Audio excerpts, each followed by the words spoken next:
Allahu Ekber deriz değil mi? Allahu Ekber deriz. Bazen öylesine deriz, bazen sanki heyecansız deriz. Allah korusun, bazen inanmıyormuş gibi deriz. Allah büyüktür. Öyle mi? Daha büyüktür. Sandığımızdan daha büyüktür deyişlerimiz nedense biraz heyecansız olur. Şimdi beraber heyecan yüklenelim. Bakın ekranda dünya gezegeni var. Hemen şimdi girdi görüntüye. Hemen onun yanında bir başka büyük gezegen ve mavi gezegen Neptün, Uranüs. Bunlar Satürn, dünyanın güneş etrafındaki yoldaşları. Bir başka ateş küresi hemen Jüpiter büyüklüğünde. Bakın her bir gezegeni ekrana sığdırırken işte en son güneşe selam verdik. Diğerleri küçülmek zorunda. İşte bildiğimiz yıldızlardan biri güneş. O kadar küçük kaldı ki ekranın solunda nokta bile değil artık. Bütün bunları yaratan Allah'a biz büyük diyoruz ve derken de sanki inanmıyormuşuz gibi diyoruz. Sanki görmemişiz gibi diyoruz. Evet, haklısınız. Haklıyız. Şu anda 2,5 milyon kilometre çapında bir yıldıza selam verdik. Onu şimdi ekrandan uzaklaştırıyoruz.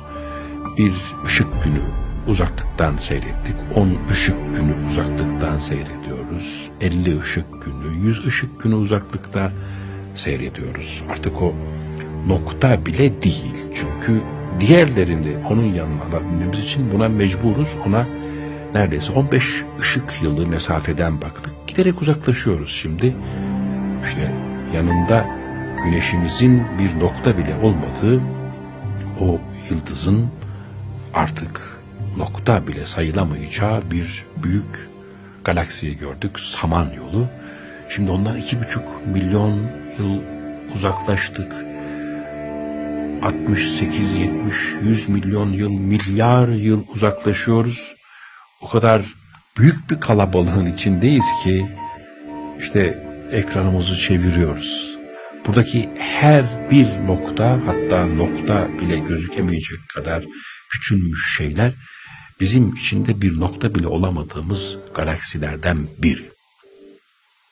Biliyor musunuz? Görüyor musunuz? Biz bu kalabalığın içinde bir yerdeyiz.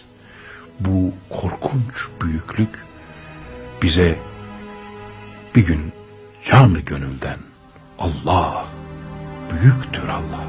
Evet, daha büyüktür Allah. Yo, yetmedi. Daha büyüktür Allah diyebilelim diye. 7,2 milyar ışık yılı mesafeden baktığımızda ortalıkta biz yokuz, yokmuş gibiyiz.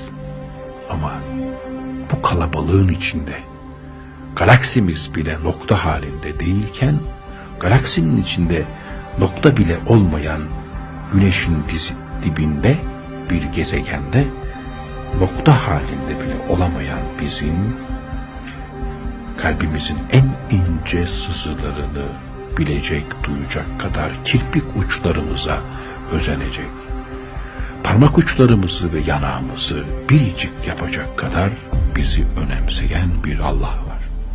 O şimdi dudağımızdan samimi, gerçekten inanarak Allahu Ekber sesini duymak istiyor. Söyleyebiliyor muyuz? Yok. Galiba bir ömür bunun egzersizini yapacağız. Haydi hep beraber çalışalım. Allahu Ekber.